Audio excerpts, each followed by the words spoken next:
Now, integration by parts. First of all, how do you know when that's the thing? Well, let me give you a simple example of a problem. I'll call it a simple example.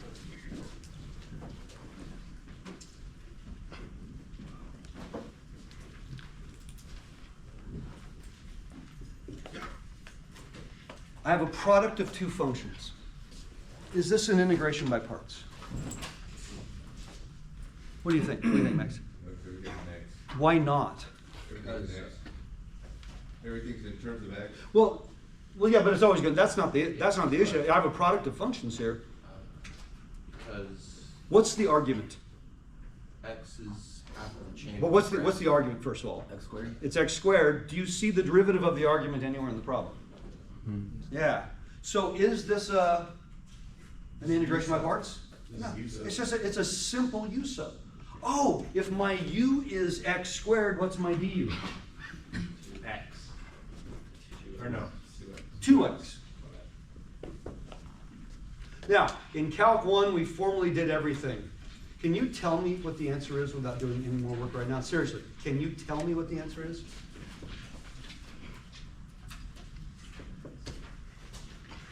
This is e to the u du, isn't the antiderivative, therefore e to the u? Mm-hmm. Can you actually tell me this without doing anything else? Yeah, in Calc 1, I wanted you to do all the steps. I wanted you to show me the substitution because it's so important and it's so common. I don't want you to do major things in your head when you're first learning them because there's too many places to make mistakes. But all of you have done, what, about a bazillion u subs? Yeah. Once you see, okay, that's e to the u du. By the way, it's always a good idea, off to the side, do this to make sure I have to have the chain rule factor exactly. There's no exception. They're not versions of the truth. I have to have the chain rule factor. If my chain rule factor differs by a constant multiple, I know I can multiply in and out by a constant. Can I multiply in and out by a variable though? What if there was no x here?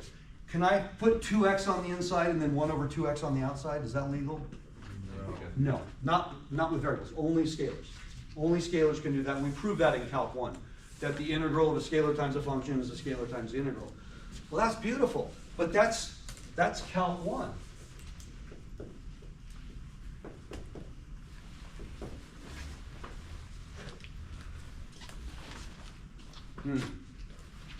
Stare at that for a moment. What do you think? Can I do a u sub here? Can I make my u be the x cubed? Well, no, because the du can't be in the exponent. The du's got to be a multiplier. Can I do a u sub here? No. This is an integration by parts. And the question was, I started with, how do you know when it's an integration by parts? When you see a product, the first thing you're always looking for, is that just a straight up u sub that I already know how to do? In the first one it was because the exponent was just right. This one, the exponent is not right. You all agree with that? It's just not right. So I now have to decide. Now, I did this problem, which is interesting. This problem came up on Monday in my differential equations class. Now, they've all learned integration by parts, but none of them have done it in probably 3 semesters. So we had a couple of problems where integration by parts come up and they get really squeamish. They say, do we still have to remember that? I said, yeah, that's the integration technique you use more than anything else. You use that one more than u sub at the higher levels. You use it really, really often, so it's really a good one to have banked. This one came up. Now, the problem is if I call either one of these the u, the dv is the tricky one. Now look at that for a second. I don't really want to differentiate the e. If I call the e the u, then that guy being the dv, then the v is going to be one exponent higher, isn't it? Mm-hmm.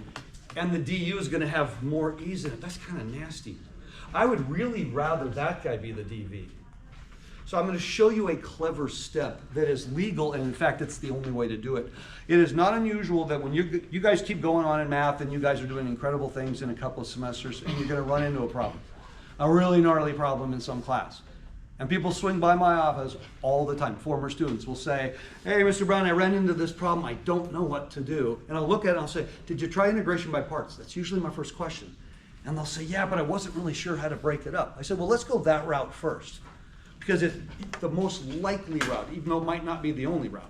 It's the most likely one. So I would like my u to be something x-ish, I'll hold off here, and my dv to be something e-ish. Well, look at the first problem. What would I really like to have right here? Not an x, but how about a 2x? Okay, wait a minute, how could I possibly have a 2x there? Well, I can if I do what here?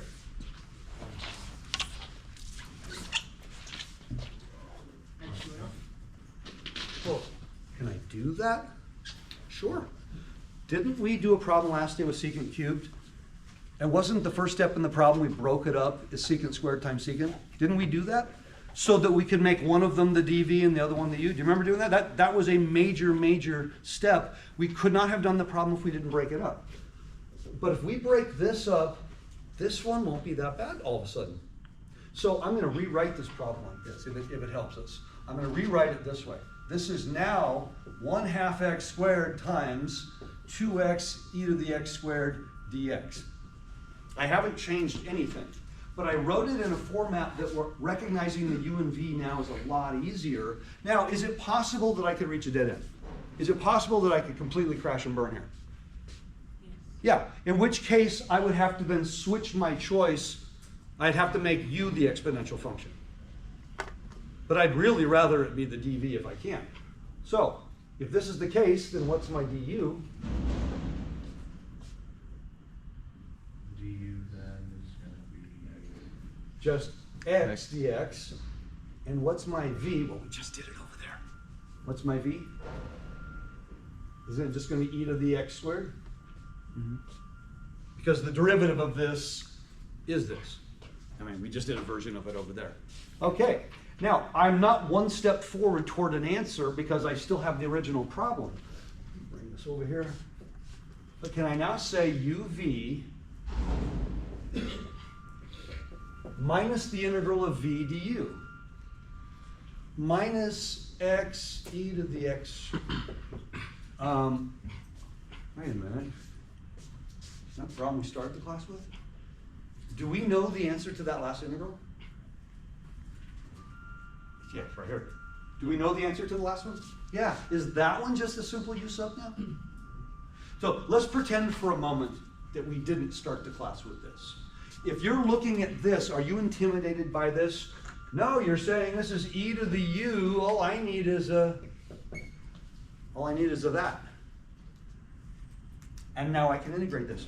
The whole point of an integration by parts is you could not do the original problem. Because if you did, or if you could do the original problem, why would you do technique? You'd just answer the question. But you can't do the original problem.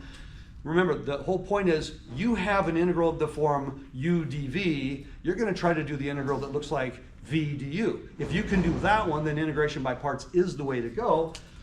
This is my u dv. This is my v du. And I definitely can do this one. So now what have I got? I have a 1/2 x squared e to the x squared minus just that, isn't it?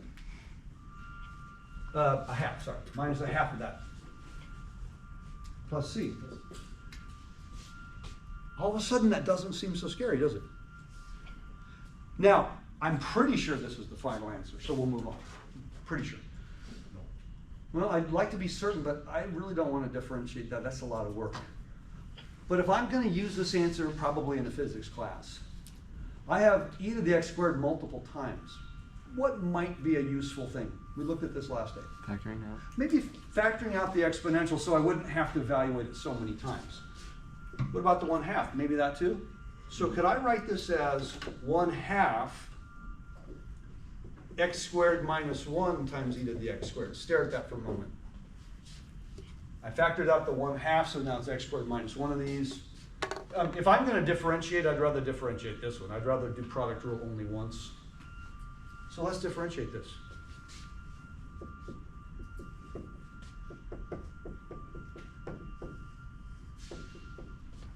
I was having fun this morning. I was going through some of the problems because I wanted to make sure I attempted problems today. I'm not making them up all random. I usually do. But for problems of this nature, I want to make problems that we can get through. So I did a couple of problems off the side, and then And then I checked my derivative through Wolfram. Yes, I did it right. And then just for fun, I did the antiderivative. On one of the problems we're going to do, I got 6 answers and none of them were right. All of them are complex. And all of them are functions you're going to learn maybe in graduate school engineering. They're called ERF, error function. A lot of more ERF of X kind of thing. Hopefully you never have to work with that. It's one of the scariest things I've ever seen. We don't do that in a math class. You do that in engineering, like graduate level. But every single antiderivative was incorrect. Not one of them was a real antiderivative, yet when I differentiated, I got the problem back, so I knew it was right. It's crazy, because it was too complicated for whoever wrote the programming. Now, if I'm doing this, it's first times derivative of second.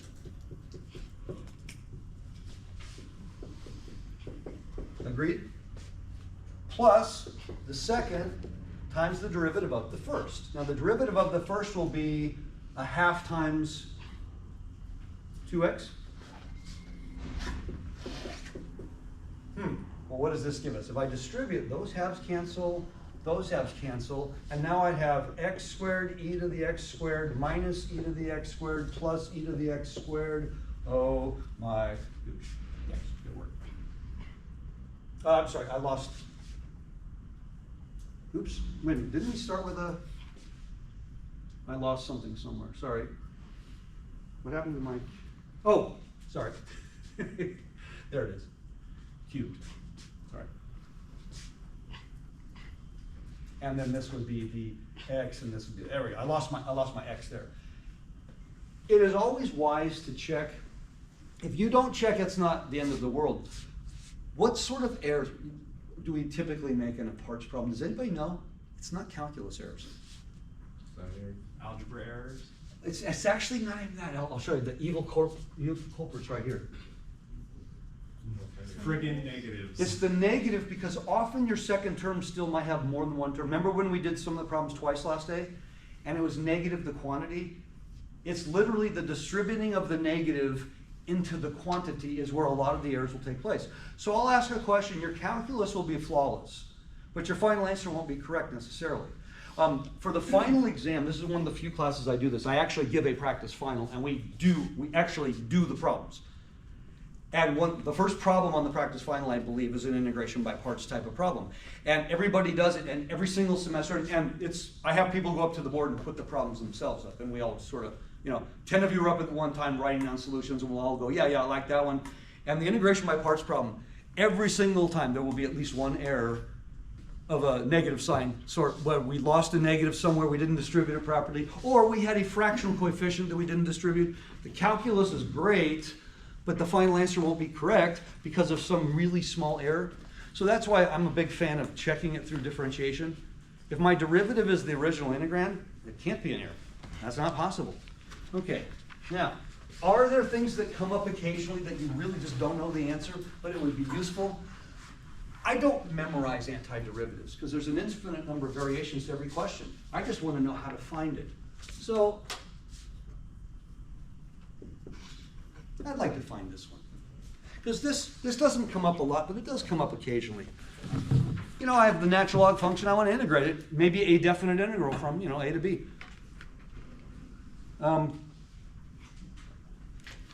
We all know the derivative of the natural log.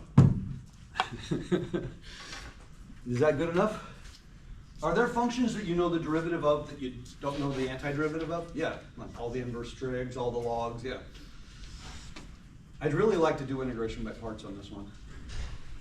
Can we do that? Yeah. Sure. But wait a minute. I know what you're thinking. Don't we need Another term. 2 functions? Yeah. We have 2 functions up there. Don't you see it? Doesn't everyone see what the second function is?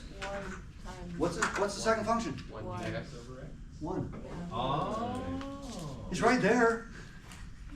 You're going to love this one because this actually is very common, but nobody sees it coming. Do you know the antiderivative of log? No. Do you know the derivative of log? Yes. Yes, so the log has to be the u. You don't have a choice. You had a choice when you had e to the x, sine x, cos x, right? You had a choice because they can be integrated or differentiated easily. Those are about the only 3 transcendental functions that you really have a choice. Usually the transcendental function has to be the u because you only know its derivative, not its antiderivative. So in this case, I'm going to say let u equal log x, and then dv is, I'll write it as 1 dx, because there is in fact a 1 there. Then what is u? I'm sorry, what is du? 1 over x. 1 over x dx, and v would be X. x. Let's see what this looks like. uv minus the integral of v du. What's that? X times 1 over x and 1. I think I can handle this one. I don't need you guys' help this time.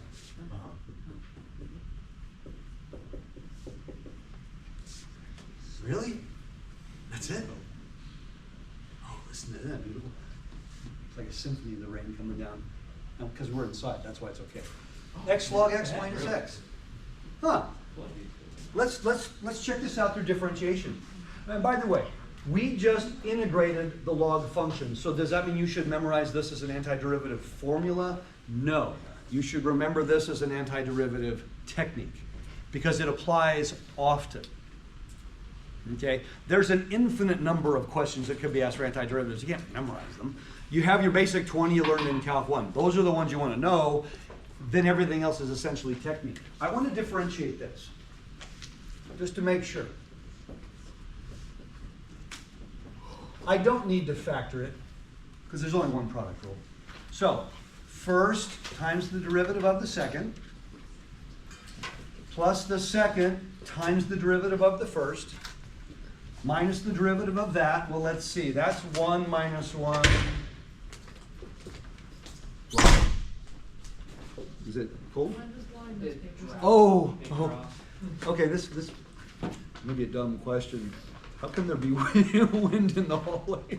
It's a pressure thing, right? You know, I think wind you should coming draft. from outside and It through. can't be a draft. But it's like, no, but it's coming this way. That's the Yeah, but the room idea. isn't sealed hermetically, the whole building. So, by the way, this I throw that out there because I know what's happening. It's a great. Is that a physics question? Yes. Yeah. You know, do you guys talk about atmosphere and things like that? It is a great physics question. How come we're getting wind from a hallway blowing in here when there's nothing open out there? Yeah, I think it's pressure or something. That's cool, isn't it? We just found an antiderivative that there's not an antiderivative formula because we use a technique. Now, I can do this for many things. I can find now the antiderivative, let's say, of inverse sine. I can find it of inverse tangent. We can try for inverse secant, but we can't do it yet because there's a technique we need to learn first. It's actually something we're going to learn next day. So we'll probably come back to that one. But a lot of the functions that you know the derivative but not the antiderivative, if you do integration by parts making the other function 1, you might be able to navigate through. And just to make sure that I'm still tracking, inverse sine and inverse tan are the same thing as arc sine, arc tan? Not technically, no. Oh. Does anybody know why? I think I mentioned this one. This goes, and by the way, I say this in all seriousness. I was fortunate enough to have an instructor early on explain this to me and explain what the difference is. And for all practical purposes, most people don't care. When you get to your upper division classes, they will care. I know very kind, gracious instructors at the graduate level who just will mark it wrong if they see that because they say you don't know what you're doing. If I asked you what is the square root of 1, what are you going to tell me? 1. If I asked you what the square roots of 1 are, what are you going to tell me? Plus or minus 1. So what's 1 called? The principal square root. If I said what is the fourth root of 1, you'd say it's 1. What are the fourth roots of 1? Well, there's 4 of them. Plus or minus 1, plus or minus I. If I said what is the logarithm of a number, I'm actually asking you for the principal logarithm because the logarithm actually returns infinitely many values. If I said the sine, we all did this when we first restricted the domain of the inverse trig functions so we could do the calculus of them. Remember, you only looked at the sine from negative pi over 2 to pi over 2. Then you could define the inverse sine to return one value. So if I said sine of pi over 6, you know the answer is 1/2. Okay? So if I said sine of x is 1/2, what's the answer? You know there's infinitely many. Right? There's 2 places on the unit circle, and then I look at all the coterminal angles. Remember, we add the k2 pi? Oh, so what's x? We'd say it's, what? Pi over 6 plus k2 pi, 5 pi over 6 plus k2 pi, plus k2 pi. By the way, what does this equal? This equals the arc sine. arcsine returns infinitely many values. The principal arcsine is the inverse sign. And by the way, most of the time people aren't going to make the distinction, but the farther you go in math, I've had classes at the upper division and graduate level where the instructor said, no, arcsine is not unique. Arcsine has infinitely many. The principal arcsine. Now, why did any human being ever use this then? Because you have to remember, things were typed in math books long before there were word processors or computers. Typing an exponent of -1, really difficult back in the day. I'm not joking. For generations, people used arcsine, but they didn't use small a. Do you know there's a mathematical way to notate that it's the principal? It's funny. See, most of you will tell me this. There's infinitely many. This is the universal way of indicating. Use a capital. Capital A means principal arcsine, means inverse sign. Now they're the same thing. Most of your classes will not make the distinction. Your upper division classes, engineering, probably will. They probably will make the distinction. So just use inverse because arc isn't unique. Arc is like saying, give me all of the roots. That's de Moivre's theorem. Remember pre-calculus, you did that. Oh, so when I'm asking you for a natural log, there's actually an infinite number, but I'm automatically asking you for the principal natural log because I don't want infinitely many. I don't want the k2 pi's, which actually shows up in a log answer. So why? Because I said, what is the natural log? What if I said, what are the natural logs? You realize that's an evil question now. Everybody understand what I'm getting at? In a math class, we're usually interested in the principal one, but we don't always say it. In Trig, what did you guys do? You solved the problem and said, give me all the solutions between 0 and pi, or 0 and 2 pi. Do you remember those questions? So you didn't put the plus k2 pi, you gave unique solutions. Maybe there was one answer, maybe there was more. But if it was just simply solve this, you gave all solutions. But once you used the inverse trig function, now there was only one, because it's an inverse function at that point. See, something like even like square root, if I don't discount complex numbers, things like that, everything's fair game. We don't do that in this class. But by the time you get to the end of linear algebra, get to differential equations, now everything gets brought in. So you don't want to relearn things. That's a pain. You don't want to relearn notation. You want to just add on to what you already know. It's a lot easier that way. When I teach differential equations, at some point every semester people will say, you mean everything I was ever told was a lie? Because they realize so many of the truths they hold on to aren't true at all. They're only true in this scenario. I'll say, no, you weren't lied to. The truth was just withheld. But once you know the truth, you're going, oh, all the things I did worked as long as I limited to real numbers and 2 dimensions, things like that. But when I expand things, those answers aren't wrong, but they're probably not unique. Every time in your life you ever said no solution, that was the wrong answer. But it was appropriate for the situation because there was no real solution. There's no such thing as a prime polynomial. All polynomials can be factored. They just can't always be factored with integers.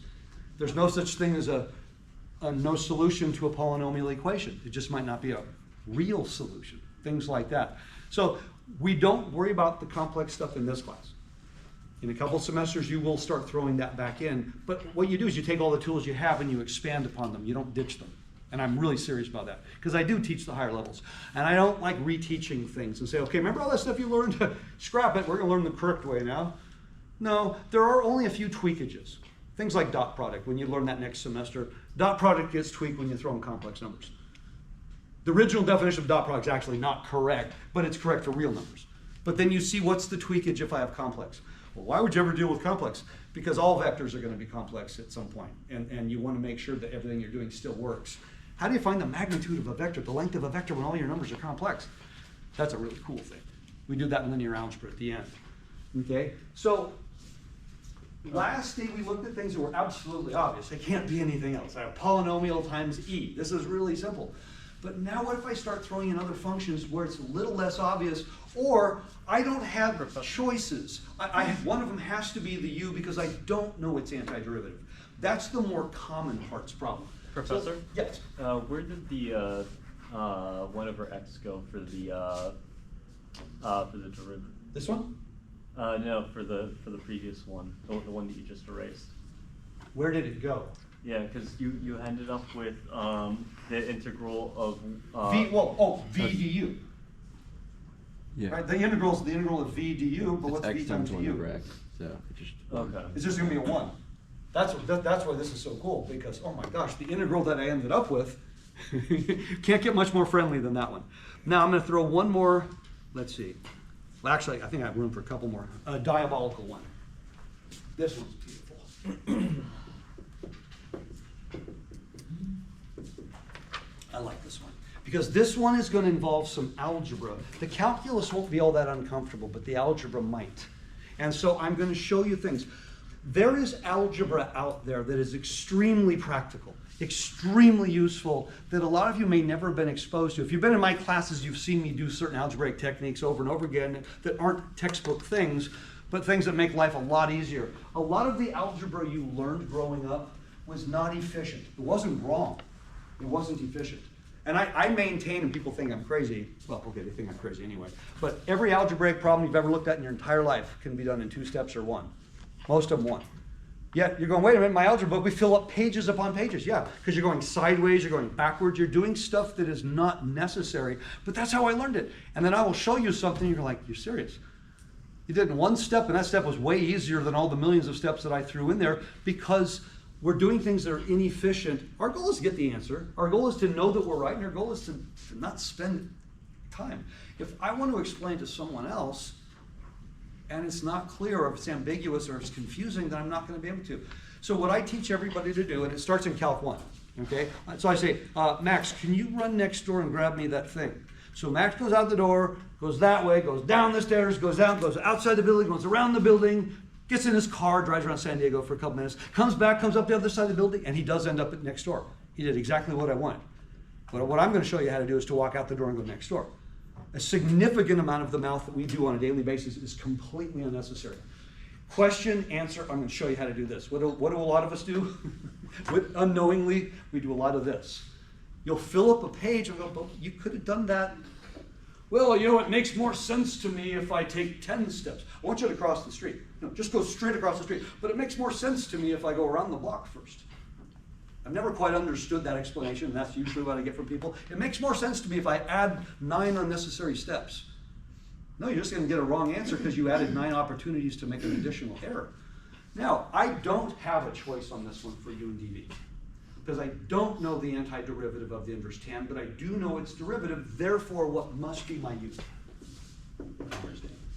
Last day I said, and a lot of people hear this incorrectly, they say, oh, polynomial is always the U. No. If you can integrate both functions and you have a polynomial, then you always make polynomial the U, because then it gets smaller. But if you can't integrate both functions, then the other function has to be your U absolutely 100% of the time. We did one last day with natural log, remember? We made natural log our U and we were done in 1 step. So I have to go this way. My dv is going to be x dx.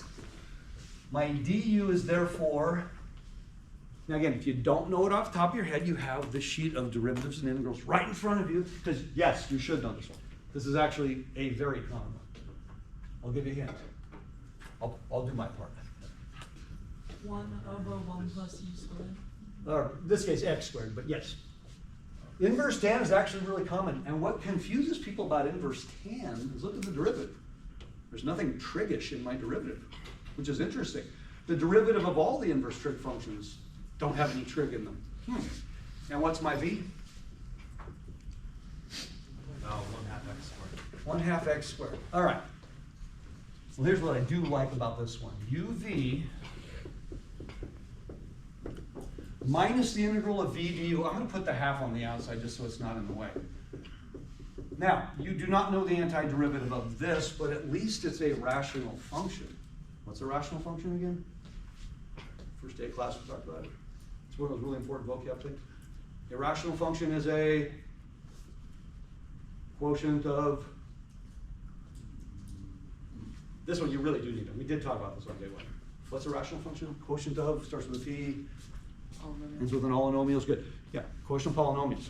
Rational functions we actually like in math, because we can deal with them. Now, I can't do this. It's not an integration by parts. No, there's actually something way simpler. This is a Calc 1 It's not a Calc 1 problem that you'd see in a Calc 1 class, but it's a problem that you could do in a Calc 1 class because it doesn't require anything clever. The degree of my numerator is the same as the degree of the denominator. Then there is a few absolutes in math. This is one of them. You can never do anything with a rational function unless the degree of the numerator is, do you remember? Smaller. Which means you have to do your longer synthetic division if it's the same or higher. And we're going to be dealing with a lot of these over the next week. So I've got to make that simpler. Now I'm going to show you a trick. Well, okay, it's a trick if you're seeing it for the first time. It's a technique if you do it all the time. You all learned how to do synthetic division in baby algebra. You all learned how to do long division. But one of the interesting things is by the time you get to Calc 2, most of you have forgotten synthetic, which is interesting because when you learn them in baby algebra, you said synthetic is infinitely easier. It is so much easier. It is so much better. And then everyone forgets it because they realize synthetic has restrictions. You can't do synthetic on this one. Synthetic has restrictions. Do you remember? There are three. First of all, you have to have the same variable. We do. But what's the big restriction? The denominator has to be linear. That denominator is not linear. So you remember, it has to be over the form x minus root. Oh, so we'd have to do long division on this one. But I want to walk you through a simple process that this is what I do. I don't actually really do longer synthetic. I teach it. It takes too long. I do things a little faster. I don't do them in my head. I just have methods that are just easier. So I'm going to do a really simple problem. And again, if you've been in my class before, you've probably seen versions of this. Let's keep it really simple. I've got, let's say, x plus 2 over x minus 3. And I have the same degree. I could do something more complicated. Let's just start with something simple, because I can't do this. If I wanted to graph this, if I wanted to do limits, not this form. So if we start with synthetic, remember synthetic is you take all the coefficients in descending order, which in this case would just be that. What is the root or the 0 of the polynomial? Remember, you're looking at the denominator only. 3. The number 3. When you hear the term, what is the 0 of a polynomial? It's what value makes the polynomial 0. What's the root of the polynomial? What value makes the polynomial 0? Those are both odd choices because it's never going to be the number 0, by the way. So 3 is the root because 3 minus 3 is 0. So do you remember what you do? You bring down the first number, then you multiply, then you add. And now I'm done. This is the remainder, and then in reverse order, right? If that's a 0, that means it was factorable, because it means I have no remainder. So what is the answer here? 1 plus 5 over x minus 3. That's how I'm reminding you, that's what synthetic division was. And can I quickly check that to see that it works? Yeah. Now, long division, which is absolutely correct. You never actually have to use synthetic. Synthetic is just easier, especially if my numerator is really big and my denominator is linear. So long division is I'm going x minus 3 into x plus 2. I have to have both of these in descending order. So x goes into x exactly how many times? 1 time. 1 times x minus 3 is x minus 3, and now I am subtracting that quantity. This is where most of our mistakes are made, is on the subtraction. So maybe I'm just confused because I'm looking back at the problem that we're doing now. Well, I'm just reminding you of what these are because I'm going to show you something. I'm going to show you a trick. Okay. I want everyone to remember, because over the next week or so, we're going to look at a lot of problems where the problem will begin with a numerator of a higher degree, and you've got to whittle it down before you can start the problem. And that's an algebra step. That's not a calculus step. But a lot of us will be stumped. We will hit a brick wall. We won't be able to do the calculus because we can't remember how to get around that algebra step. So that's why I'm reviewing this right now, because it will come up, and it's going to come up sooner rather than later. So when I subtract these, it's what? 2 minus -3? Most of our errors with long division come right here, don't they? Bad distributing of the negative. Now, am I going to get the same answer? 1, this is my remainder term. How do you know it's the remainder term? And by the way, this is always true in long division. How do you know it's the remainder? Because it's of a smaller degree than my original denominator. What if this still had an x on it? Well, that means I keep going. right, if I had a higher degree numerator, I'd probably have to do this in multiple steps. So far so good, we got the same answer. But this is not what I do. This is cool for everybody. When you learned the product rule and quotient rule, that gnarly limit formulas, do you remember adding and subtracting terms to the numerator in order to pull the thing apart and then breaking up the limits? There was algebra involved there that was kind of heady stuff. But if I said I have, x over y, could I write that as x plus 5 minus 5 over y? Would that be a legal move? Why? Because the 5's cancel out. Yeah, because I added 0. Yeah. I didn't change anything.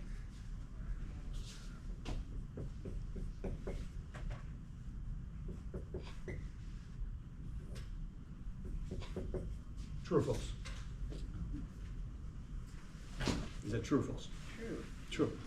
When you are, I want to remind people of something.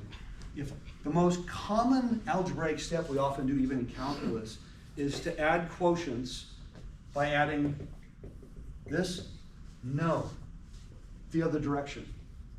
Probably the single most common algebraic move I do in every single class I teach is taking this guy and rewriting it this way. And here's what I always show people. Go like this. And what do? Pull them apart.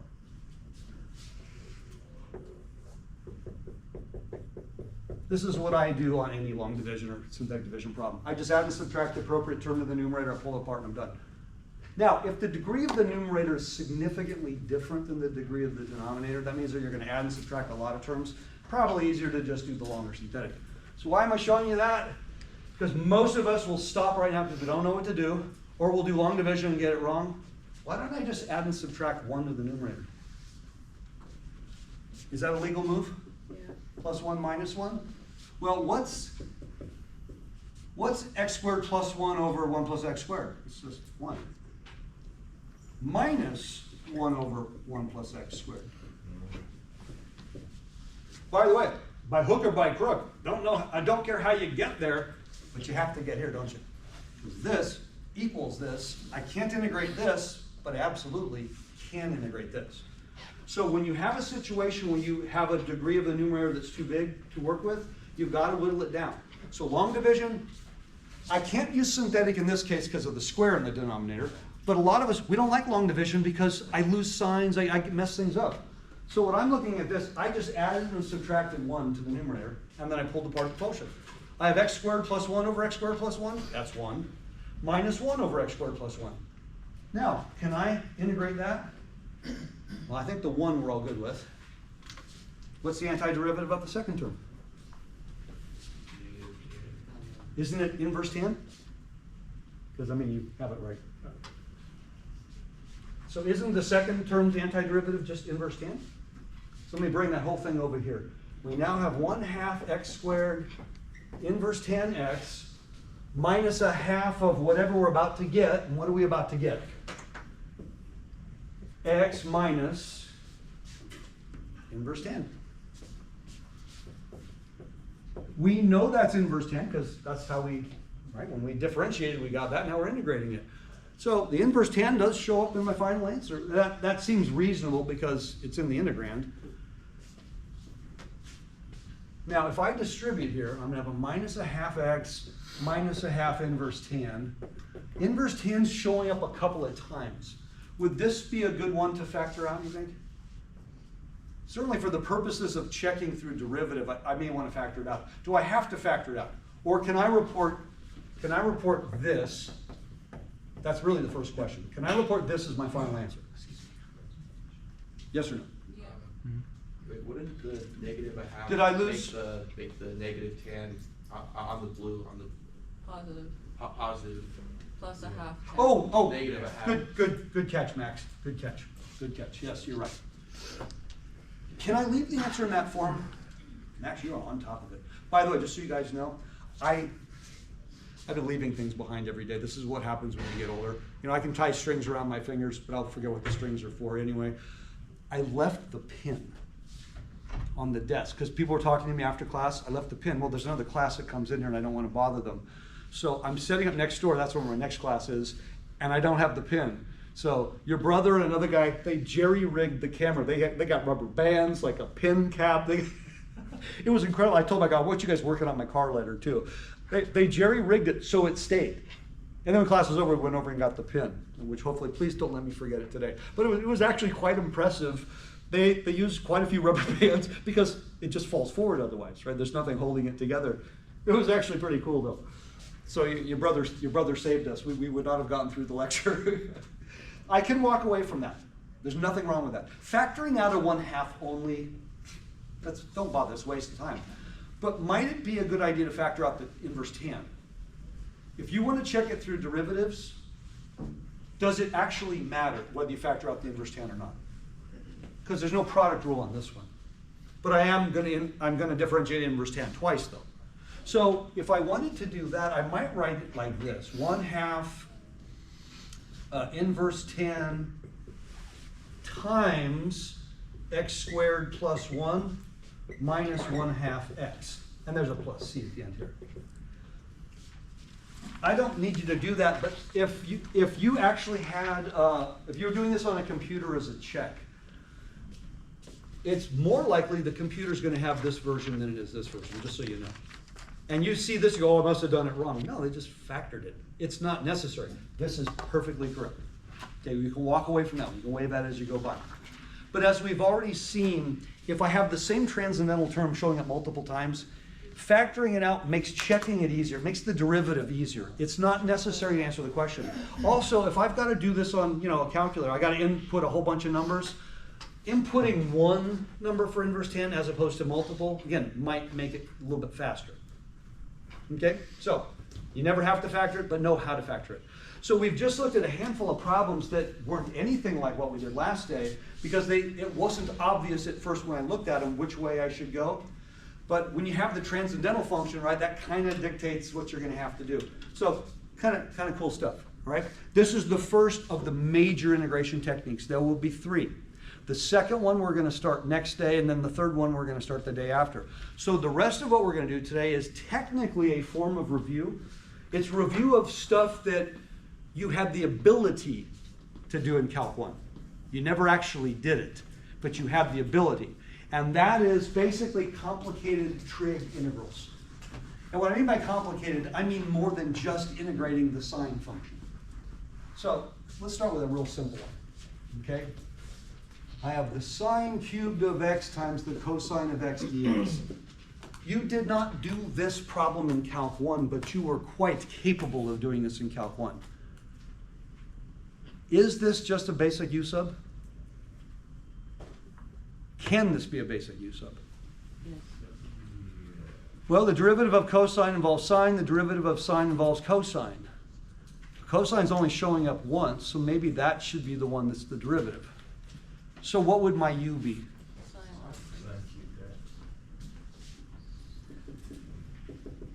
If that's the case,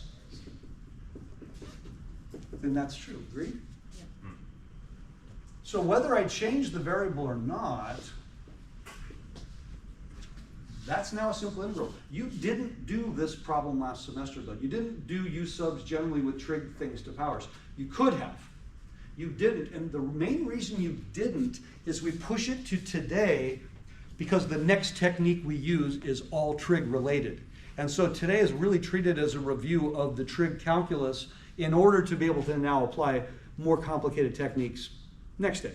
So this is just what, 1/4 u to the 4th or 1/4 sine to the 4th. Well, that wasn't too bad. That was pretty easy. Part of the reason it was easy was because I had that cosine to the 1st power. It was the perfect chain rule factor. It lined up great. Okay, now, slightly different problem.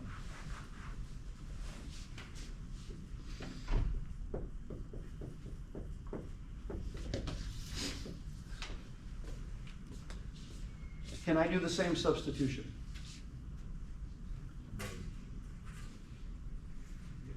If I choose my u to be the sine function, then my du will be the cosine function, but I'll have a cosine function still left over. It's du. No, can't do that. That's not going to work. What if I pick the u to be the cosine function? Then my du will involve the sine function. Agreed? But I got cubed. You gotta split out one of the signs. Is there a Pythagorean identity relating sine cosine? Yes. And what power do I need? 2. So like we did with the secant problem last day with the secant cube, we broke it up into secant squared, secant. Can I make this sine squared x, sine x, cos squared x? That just seems totally whacked. Now if I choose the u to be the cosine, I have exactly the right number of sines. What do I do with that guy? 1 minus cosine squared. 1 minus cos squared, perfect. I replace the sine squared with the 1 minus cos squared. When I'm all said and done, my u is going to end up being the cosine function, and my du will be perfect, right? You know, part of the answer. Do you agree? You all see that? So let's redo this part. So if I take 1 minus cos squared and I multiply it by cos squared, I'm going to have what? Cos squared x minus cos to the 4th x. Everybody got that? Times the sine x dx. This is a simple statement, but I use this one a lot, particularly with limits. Is what I said valid? We'll cover the integral up for a moment.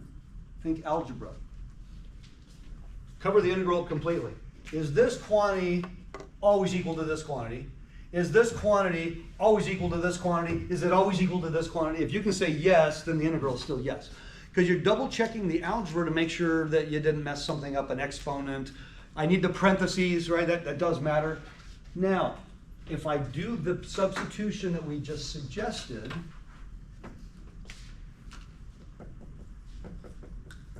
what's my du then? Sine, negative sine. It's the negative of the sine x. Okay, so how do I do that? I multiplied my integral by -1. I've just changed the sign of my integral. So we'll do outside by -1. Now, I'm lazy. I don't want to do it later.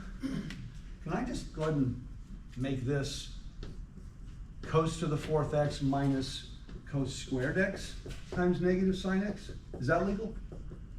I just took that negative and put it in there. Where? There. Multiplied it up. Can't touch that guy, otherwise you're messing with your chain rule factor. No, if I don't have negative sine x right there, then the next thing I write would be 100% incorrect. So I'm only off by a -1.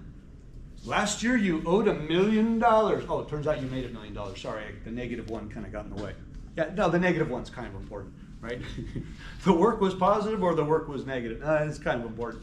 Yeah, so if I don't do that, then I'm going to put a negative in front of my answer. I'm going to distribute it later. You don't ever say negative the answer, just to go ahead and distribute it. Now, if my u is cosine, this is the form u to the 4th minus u squared du. Do you all agree with that? Let's try something. This was absolutely necessary. It was absolutely correct. I don't want to do this in my head. I would like you to write the final answer. Whoa. Can we do this? Okay, I had seat belts installed in all the chairs, so I'm going to do this. It is absolutely correct to write that as u to the 4th minus u squared, carry through with the u's, and then substitute back. This is what I call substituting in the air. We did figure out what the substitution is, so that we now have in the perfect u to the 4th minus u squared du. What's the antiderivative of u to the 4th?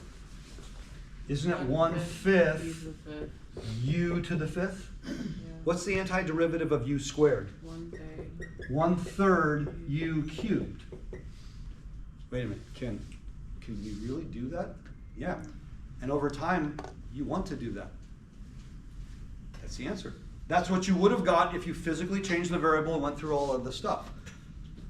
The reason you can do this is the form of my integral. Once I made my substitution, I got the negative, I got the chain rule factor sitting right here. It is now absolutely in the form u to the 4th minus u squared du. And that's an easy antiderivative, and then you would have substituted back. you would not have gained or lost anything, right? No coefficients, no signs, no nothing. I'm saying, I'm giving you license to do this. Don't do this if you're not comfortable. Physically change the variable like we did in the last problem. But now let's go back to this problem. Are you capable of doing this? I called my u sine x. This is now of the form u cubed du. The antiderivative of u cubed is 1/4 u to the 4th. You see what's sitting right there in front of you? You could have done this, couldn't you? Again, in Calc 1, I don't do that. In Calc 1, you need to learn the process until it's absolute automatic. It's almost like you've memorized it. You don't have to think about it. You get so good at u sub because it's the first form of sub. And it's still a very common form of sub. But as you go on in calculus, you're going to find you're going to use it lesser and lesser and lesser. Not because you grow out of it or you don't like it. It just doesn't apply. Right? We just did integration by parts. U sub didn't apply.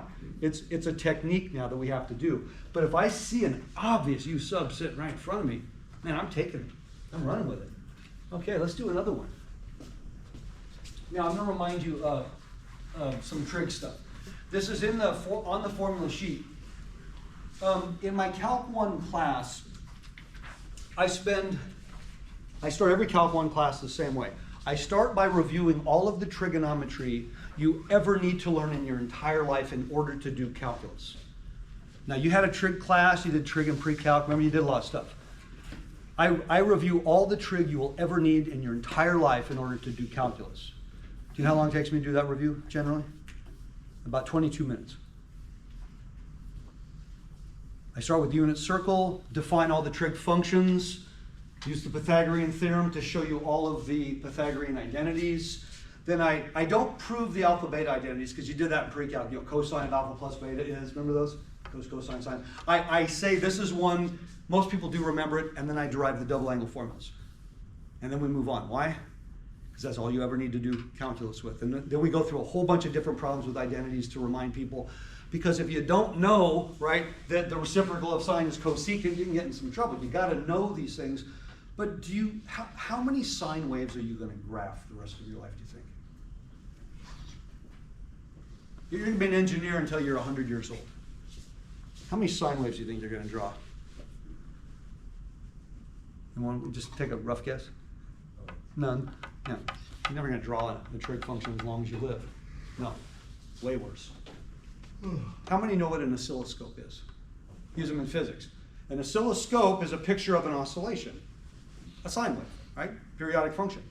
Now, what you have to do is look at the oscilloscope and see the period change, the amplitude, the phase shift. But there's no XY plane, exactly. You cannot, and I believe this absolutely, you cannot interpret any graph that you weren't capable of first drawing. That's why you drew graphs in algebra and pre-calc. You drew them so you'd recognize them, because later you have to interpret them. No, you're never going to draw a sine wave, but you have to know what it looks like and you have to be able to pick it apart. That's why you drew them. You're never going to draw another one. But if you aren't aware of what they look like, for example, if you aren't aware of what the tangent function looks like and where the asymptotes are, we can get into some trouble. So that's why it's important to know that. But you're never going to draw another one. You aren't. I looked ahead. I looked at all of your futures. Okay, you might draw one, but that's it, just for fun. Now, you're never going to draw them, but you have to know what they look like. When you get to Calc 3, everything's three-dimensional, all of our shapes and figures, and I will do my best to draw certain things. I draw spheres, that's about it. And I'll say, you're never going to be asked to draw one of these, ever. No, way worse.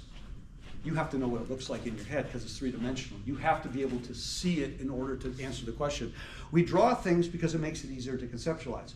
On that last quiz, I asked you a center of mass problem. Most of you drew the simple picture, and it was necessary because otherwise you might not have got the limits of integration. And as always, 100% of the people who did the problem without drawing the picture had everything wrong. Every part of the problem was incorrect. In fact, what's worse, they got negative mass and negative moments because they did the wrong integral. The integral was completely wrong. You drew the picture so you could set up the problem. Did your picture have to be perfect? No, but you had to have top and bottom correct, left and right correct, or you won't be able to set it up. Your integrand or your limits, that's why you drew things. But you're never going to be asked to draw things. You're going to be asked to be able to see them. And that's way more complicated. Double angle formula for cosine, I would argue, is far and away the most important of all trig identities because it's by far the most used. There's not even a close second. All the Pythagorean identities, maybe 1% compared to the double angle formula. which is kind of amazing. I'm going to remind you of what you know because from a calculus standpoint, we have to know this. This is how it usually starts. It comes from the alpha beta identities, right? Remember alpha plus beta? So we say theta plus theta. So it's cos, cos minus sine, sine. That's where that came from. Now, what if I want everything in terms of sines? And think back to baby trig or baby pre-calc when you were solving an equation.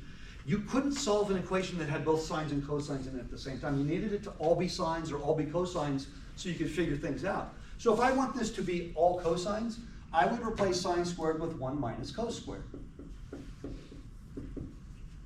If I want it to all be in terms of sines, then I replace cosine squared with 1 minus sine squared, in which case. So if you look at the cover of every book, Trig or above, Trig, pre-calculus, all 3 semesters of calculus, differential equations, every single one of them will have these formulas. And they will always be in every book, all 3 of these. And you say, why do I need all 3? Well, because you're going to use all 3 in different capacities. So here's the problem that we have. We can all integrate sine and cosine easily. We can't integrate sine squared or cos squared. Can't do those. So we have to actually use the double angle formula to integrate them. So I'm going to remind you of something that you knew. Holy boy, you knew this, but you may not know it right now, so you need to review it. I review everything we're ever going to need to use in a class rather than just, sneak up on you. I want to isolate the cosine squared. So that means I'm going to add 1 to both sides, and then what? Take half.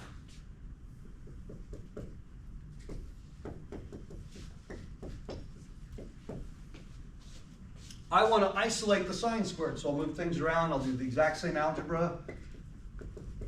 Oops.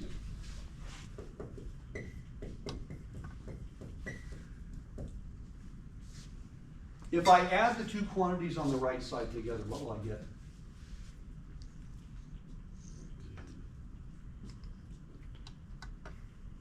Don't lose the half. If I add the quantities on the right, what will I get? I have 1/2 plus half cosine plus 1/2 minus 1/2 cosine. What will I get next? I'll get 1. Is that a good thing? Yeah, because the quantities on the left really have to add to 1, don't they? That's like your quick check. Now, this is the double angle formula in reverse. So what do all trig books call this? This makes me laugh. They call this the half angle formula. No, it's the double angle formula. It's the same formula. It's not a new and different formula. It's the exact same formula. But they call it the half angle formula because this angle's half as big as this one. Well, then why not call that one the half angle formula for the same reason? Same formula. So when I have the integral of this or this, I have to integrate this or this, which I can do relatively simply. Okay, that's not a complicated thing. So that comes up about, I don't know, now. Let's do one just to remind us what the process is. So I need you to integrate the cosine squared x dx. Do not memorize the outcome. That's not worthwhile because there's too many variations. But what I have to do is change this into one of those. So what will this become?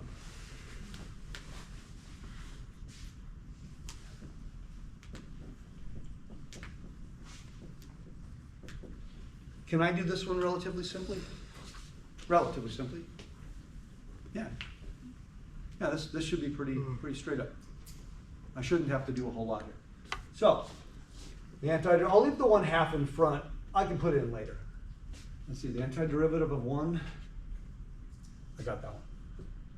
Now, there's 2 places we're going to make mistakes. Obviously, the plus or minus, and the number. So I'm going to write, what's the antiderivative of cos 2x going to involve? Probably sine 2x.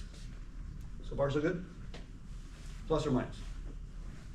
And when I'm teaching Calc 1 and I'm first teaching integration, I always remind people, don't think of what's the antiderivative.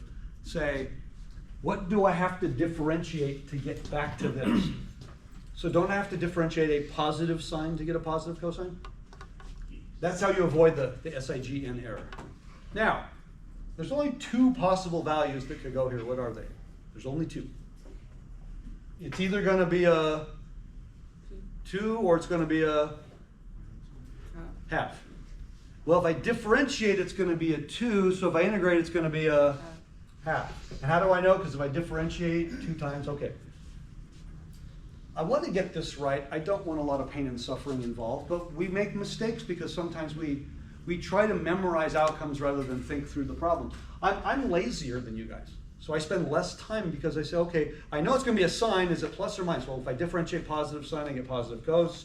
And if I differentiate chain rule, okay, it's going to half, because sometimes we put the wrong number there, right? We put the derivative rather than the antiderivative. So now what? Well, I probably would distribute the half, but I'm done. That's the answer. Don't memorize the result. Be familiar with the process because there are versions of this that are going to come up. We don't like integrating sine squared and cos squared by themselves. Strangely enough, the first 2 problems I did where I had sines to powers and cosines to powers, much easier. Why? Because there was a chain rule factor sitting there in the integrand. The problem with sines and cosines is if they're both even exponents. Everybody see what I'm getting at? If your sines and cosine have even exponents, you're never going to have a chain rule factor. Because that chain rule factor is to the first power, isn't it?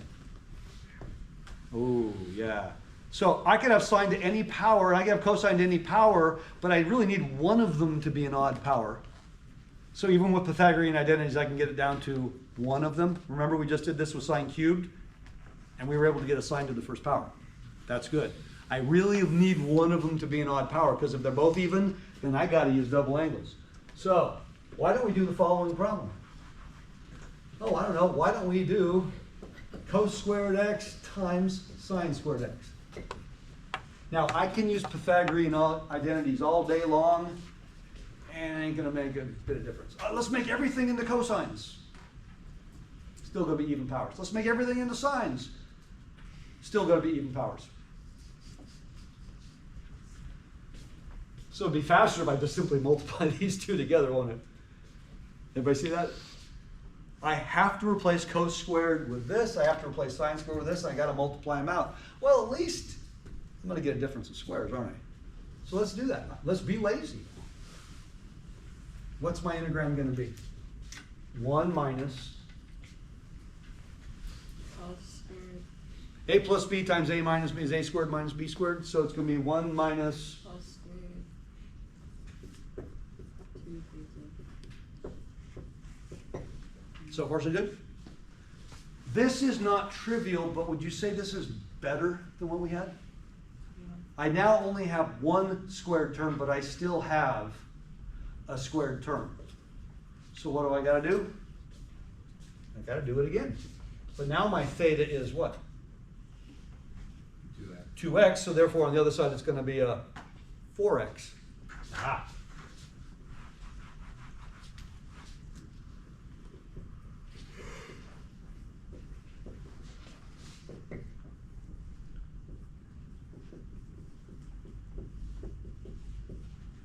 No way around it. I got to do that. But now notice that my cosine term it's now linear. It's not raised to a power anymore. We'll mess with the coefficients and the plus or minus signs in a moment, but that is something I can now do. That is not a hard problem anymore. It's now just a cosine to the first power. Okay? But I got a lot of coefficients and stuff, so I probably want to clean this up. So that's going to be 1 minus a half cos 4x, agreed? So now what do I have? I have 1/4 times the integral of, what's this? 1/2. 1/2 minus 1/2 cosine 4x. That's not intimidating anymore. I'm integrating a cosine. That's pretty safe. All right, so let's do that. This is probably my least favorite one too. But it comes up and we want to know how to do it. So it's going to be 1/4 of 1/2 x. And again, just like before, I'm going to have a sine of 4x. It's going to be a plus. Is it going to be a minus? It's going to be a minus because I have to differentiate minus sine in order to get minus cos. And my coefficient, it's going to be a half times 4 or by 1/4? 1/4. That makes it 1/8. So I would probably go ahead and distribute the 1/4, because having a coefficient that's a fraction when you already have fractional coefficients doesn't seem to make a lot of sense. So probably the cleanest answer would be to say 1/8 x minus 1/32. Now here's a problem. I'm pretty sure that's the right answer. If I differentiate that, am I going to get that? No. No. If I differentiate this, I'm going to get this. Because I have a different angle, don't I? Oh, you realize how ugly that would be. Yeah, this is one of those rare times I'm not even encouraging you to differentiate it, to check it, because you changed the argument. You used an identity to change the angle in order to integrate the problem. So your final answer has a 4x as the argument, but your original question had an x. Getting from here back to the original is not trivial, okay? Oh, what if I use Wolfram to do this? It's going to give me this answer also. I'd be hard-pressed to get this one without employing all the same trig identities in reverse. So here's one of those times I'm saying, just be careful. This is one of those rare times where the check is far more complicated than the original question. And even technology isn't going to give you the answer, because technology is not going to change the argument. There's no reason. So again, if I differentiate that, I'm going to get back the original integrand. But I would still have to apply, angle identities, and I really don't want to do that. So when do I have to use the double angle formula? When I'm stuck with even exponents of trig functions, because there's never going to be a chain rule factor.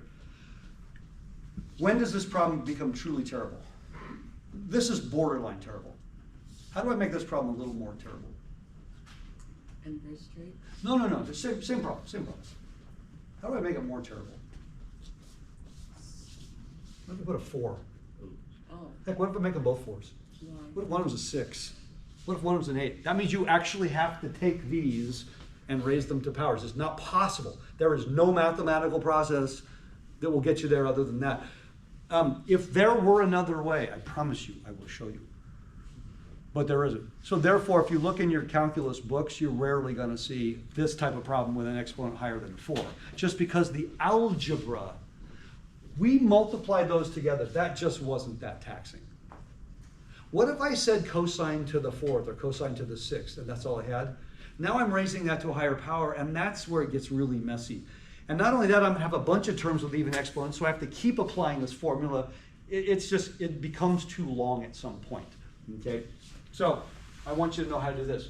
And this is just sine and cosine. Ooh. What if?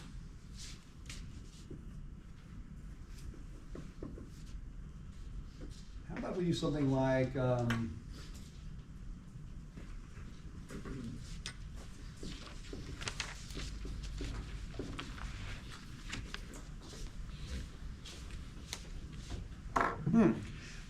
Here's a thought though. As long as sine and cosine are going together, it's pretty comfortable to make either one of them the u because the other one's the du.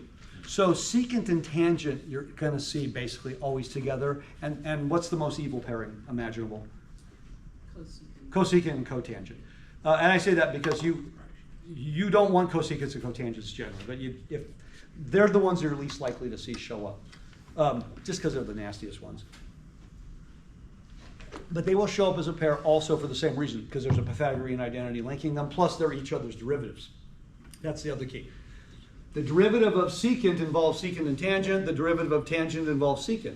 So pairing them actually works well. So if I want to call my u tangent, can I do that? Because then my du would be secant squared, and I have 4 of them. I could use a Pythagorean identity. Do you see where I could do that? Yeah. If I call my u secant, then what's my du? Tangent. Secant tangent. Do I have that sitting there? Yeah. Yeah. Which route do you think is going to be less taxing? Probably the same. By the way, are they both correct? Yes. Yes.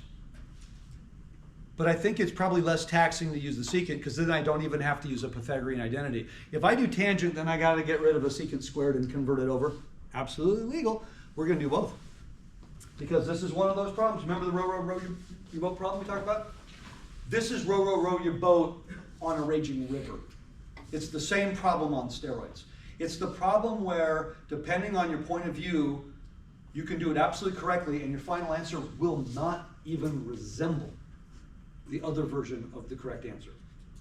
Your answers will not even look similar in the end depending on your route, but you could have gone either way. And that's why it's necessary for you to see both. You know the rule of thumb. Whichever route you choose, the back of the book's always going to have the other one, isn't it? They don't. They know which one you were going to do, and they're automatically going to put the other one in there.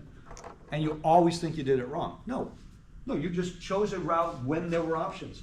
We just argued that we're going to do it both ways. That I could pick either secant or tangent to be my U. But it means my final answer is either going to be all in terms of secant or it's going to be all in terms of tangent, depending on which one I choose. So I'm in the mind to do this, because then the du is this. So the first thing I'm going to do is rewrite this problem. How am I going to rewrite it?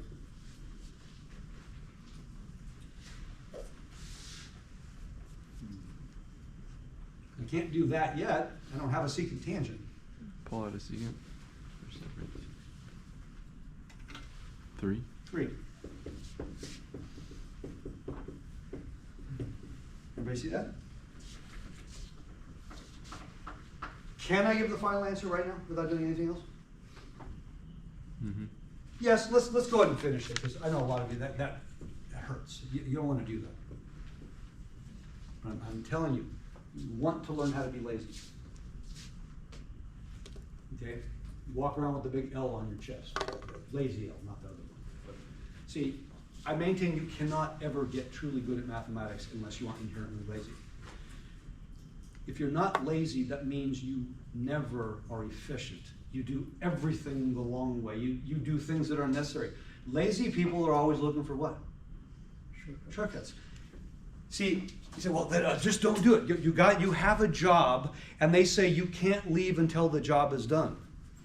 The lazy person is going to figure out, how do I get that job done as fast as humanly possible? Because I'm going to get paid the same. Now, you have to do the job correctly. You have to do the job well. If it gets you fired, that's not being lazy. That's just being lame. That's it. That's the other L. No, lazy means, in mathematics, I say lazy is efficient. If there's the question and there's the answer, you want to learn how to go directly to it, not waste time. And most people, calculus students, are the worst. They're the least lazy people I know. And I say this with all pride. I am the laziest person you will ever meet. If you followed me around in a typical day, you'd be amazed at my level of lassitude. We did a huge remodel during the pandemic. My office used to be adjacent to the living room. So I'll be sitting at the computer, I'll be writing stuff, and I'll be grading. I got the hockey game on the television. I'm making I'm a pretty good cook. An awesome 5-course meal while I have laundry going upstairs. Oh, and I have a gym in my garage. I'm having a full workout. And I'm doing all of these things at the exact same time. This is every day of the week. I'm working out while I'm doing this. So I'm grading and watching the game between sets, checking the laundry periodically, making sure things don't burn. I am the laziest person you'll ever meet. Because I have to do all of these things anyway. And I'm the king of multitasking. I can actually do all of them and do all of them well. So I just saved several hours. Because I'm so lazy, my free time is so valuable to me that I don't do anything to waste time. People laugh at this. I don't stand in lines. I will not stand in a line. I don't care if it's free. You know, especially if it's free, there's a line. I go to the grocery store, there's lines, I turn around and leave. If the lines are long, I leave. I'm never gonna go grocery shopping the day before Thanksgiving. I made that mistake once. I was in line for like an hour and a half, right? I have partial season tickets to the Gulls game, I used to. And sometimes if I get there too early, the lines were so long, I'd just sit and wait. I'd wait till the lines were done. Sometimes I miss the puck drop, but I'm not gonna stand in line. I'm too lazy for that. It's just useless waste of time. So I want to get a right answer and not waste time. I'm going to walk you through, but I want you to learn how to be lazy. You still want to be correct, and more importantly, you want to know why and that you are correct. Do we all agree that this is the answer? What is it that Mr. Brown wants you to do? That. Because you can. You set it up perfectly. Your chain rule factor is not ambiguous. You have u to the n du. You even said what the u is. Can you go directly to that? Absolutely. For now, do this. As long as you get that, you're probably okay. But can you go directly to that? In this case you can. You can't always, but in this case you absolutely can. So I'd like to see you start thinking of doing it that way, going, oh,